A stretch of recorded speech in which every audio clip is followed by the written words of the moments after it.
I have found a strong matching passenger record that states a Mary McDonald arriving in Australia on the ship the Hotspur on the 18th of July in 1862. It states that she was 26, a servant and a Roman Catholic. The only difference was where she was from. It states that she was from Kilmyhill in County Clare, which is south of County Mayo, that is stated on her marriage certificate. I also found a different reference on the Hotspur from the Sydney Morning Herald on a Thompson who had business dealings importing goods. Unfortunately, the first name was not given and the goods were not specified, but there is a chance it may have been Captain David. Going by Captain David's death certificate in 1900, it states that he was 65 and his time in Australia was 38 years. 38 years from 1900 is 1862, and these records match Captain David's and Mary's ages as well. Remember, it was February in 1863 that they were married, only 7 months later from when Mary arrived in Australia. What we have found during our search on this side of the world is a shipping record in London, England, that was to be more enlightening than I would have ever imagined. We knew that our David Thompson was a captain, but we didn't know if he became so before he left Ireland or it was in fact in Australia. I had searched captains' registers, crew lists and passenger records spanning a number of years around the year 1862. Then I made an amazing discovery while searching through a complete and up-to-date listing on all merchant seamen called the Seamen's Register.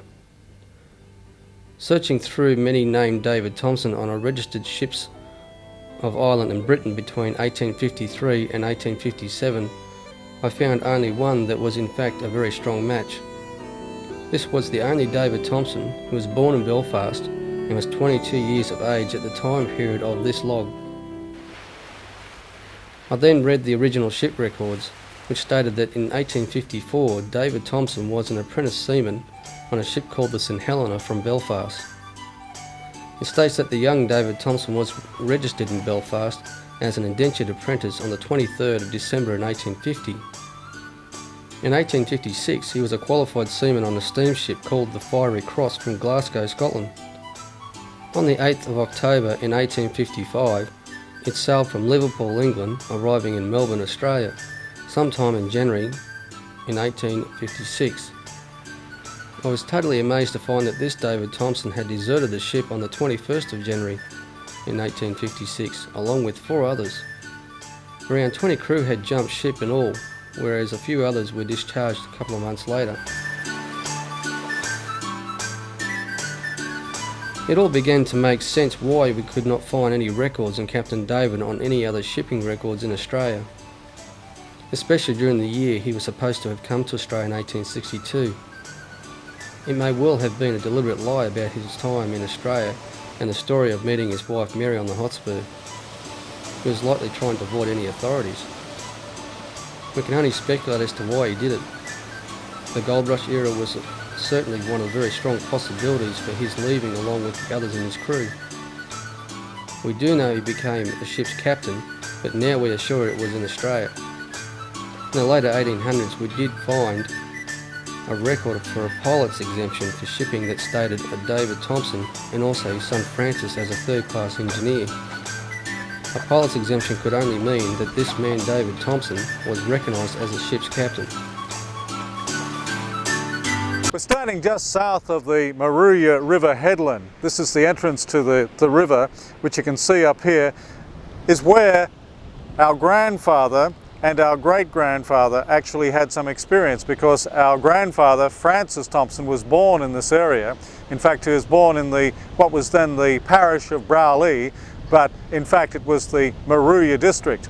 And they had a farm here, apparently at Shannon Harbour, which is down the river a little. But the ships themselves used to go through that headland and curved around to the left beneath the pilot station, and this was circa 1863 when my grandfather was born, that Captain David Thompson, his father, used to ply these waters between here and Sydney with various trade apparently, but primarily what came from here was produce for the colony of New South Wales, for Sydney in fact. And so that's why this trade was established by boat. It was the only highway existing because there were no roads leading from Sydney down to this part of the world where it was ideal for farming. And so this is Maruya, and this is just south of the headland where in fact the ships used to come in. Beyond that, back to the middle of the 19th century, there was an island called Green Island which provided a shelter for Brownlee, a little harbour that was created there, and the ships used to land there, amazingly so, because there was a tiny shelter, but there was a huge hotel on the island, and it was quite an establishment to actually unload at that particular point. And then of course they were able to transport the goods to and fro overland. Hoist up the kangaroo, red ochre, uluru, golden wattle and blue gum green. Under a blue sky surrounded by oceans, where rain on the inland is gold. God bless our rivers, may we always catch fish in the creek. I promise to return all the love that you give to me. Hoist up the kangaroo, red ochre, uluru, golden wattle and blue gum green.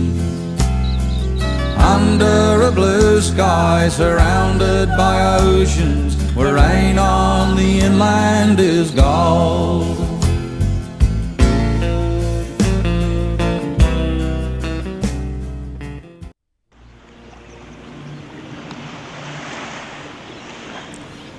David Thompson next took his family to Sydney, and it's assumed he amassed his wealth from the goldfields near Maruya, which enabled him to set up a new life for his young family. He arrived in Sydney sometime in the mid-1860s, but as Jim has mentioned, he seems to have kept a low profile, with nothing known about where he first lived, who's been described as being a big man with a red beard. However, whatever he looked like, Captain David Thompson is easily tracked from the time he bought 56 acres of land at Clifton Gardens overlooking Sydney Harbour near Mossman. The area, alongside Chowder Bay, was first named after its original owner, an American whaler called Captain Cliff. In 1871, a hotel named Clifton Arms was erected, which David Thompson took over when he later bought the entire estate. Captain David later built the Marine Hotel. Mossman Council records contain a resolution from 1897 which tells us a little more about those times at Clifton Gardens. It reads, "A lamp post with lamp be erected on the corner of Bradley's Head Road and Chowder Bay Road, now known as Thompson Street, on condition that Mr. Thompson provide the kerosene and take care of same." It would have been a bit of a hike up the hill to light his street lamp each day. But the hotel was one of the most elegant in Australia, and functioned right up to 1967 when it was demolished to return the site to bushland and to make way for a bus turning area. But in the time that Thompsons lived there, Captain David also built a wharf and a dancing pavilion, turning the area into a popular picnic resort which took the name Clifton Gardens. Weekend picnickers came by ferry to enjoy the swimming baths, which featured mixed bathing, nighttime bathing, a large dance hall and band recitals.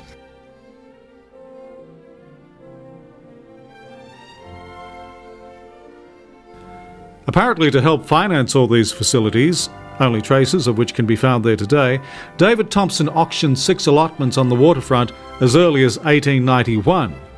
But it was an ideal environment for the 5 children, Francis, Margaret, Sarah, Samuel and Alexander. Another child, also named Sarah, died as an infant. There's also a family story that Captain David operated a secret still close to the hotel at Clifton Gardens.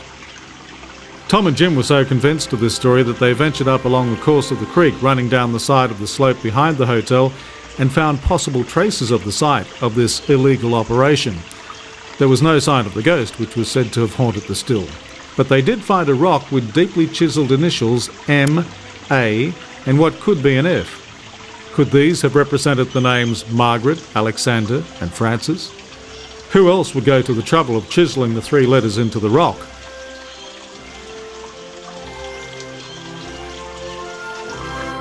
We can't explain why the initials for Samuel and Sarah were not included, but there was already a walk named after Sarah, and that provides a picturesque stroll down through the bush alongside Chowder Bay.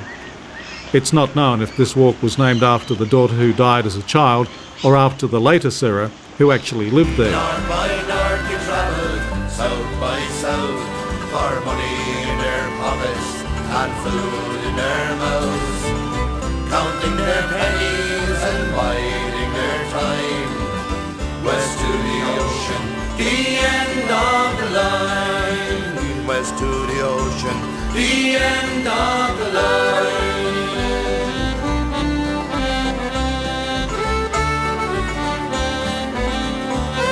The estate was eventually auctioned off in June 1912 after the deaths of Captain David and his wife Mary McDonald.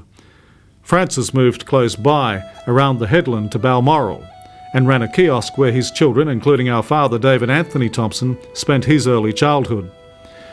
Today, Clifton Gardens is still a popular weekend picnic destination, and on Boxing Day 2000, at the start of the Sydney to Hobart yacht race, several generations of the family got together there for a modern gathering of the Thompson clans, organised by our present family patriarch, Tom.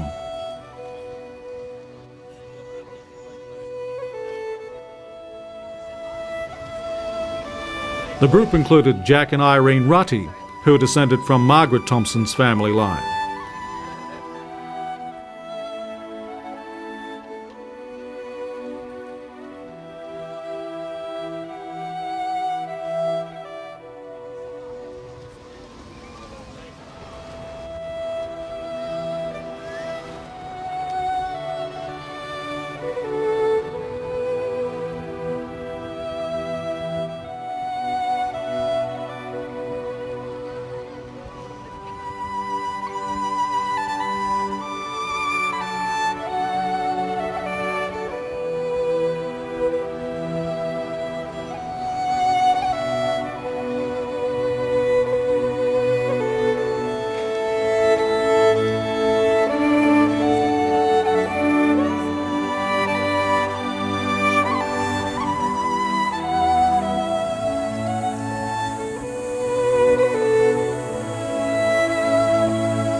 So, you want to know about the bloody red-handed vault, do you? Yeah, okay. Well, of course, the first does come through to the last one nailing in each generation. And that happened to be me, you see. So, there it is. The bloody red hand. Show it to the camera, Dad. Here's the bloody red hand I was explaining. Yes, that's all right. Very nice. It really is nice to have you all here today, and I think we must do it again. But I think we'll try and organise it a bit better next time. We won't come on Boxing Day and maybe a weekday when there's nobody here. We can go around and then we can mark our territory out and split it up, can't we? If, as Jim has found, this was an Irish seaman who had deserted ship to make a new life in Australia, Captain David Thompson eventually turned out to be an enterprising developer who transformed extremely rugged bushland into an attractive harbourside leisure area for the enjoyment of the people of Sydney. So this is where he ended up. And we would not have known about this link back to the McTavishes had it not been for Chief Dougal McTavish of Denardry, who was matriculated in 1997. Now, a lot of our history had been lost, but if it weren't for this man Dougal McTavish about the McTavish and Thompson connection, we would never have known the truth that it is today after a 200-year dormancy of the chiefship. The Clan McTavish motto is non oblitus. It means not forgotten, or as Denardry, the chief of the Clan McTavish, has expanded on, it means do not forget me after death. That is exactly what we have done during this time. We have looked at our past and remembered our heritage and our ancestors. I hope you now have a pretty good idea of our name, Thompson.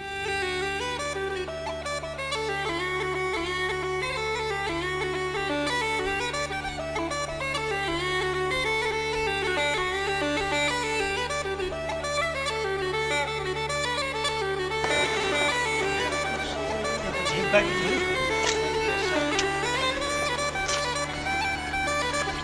That's too long.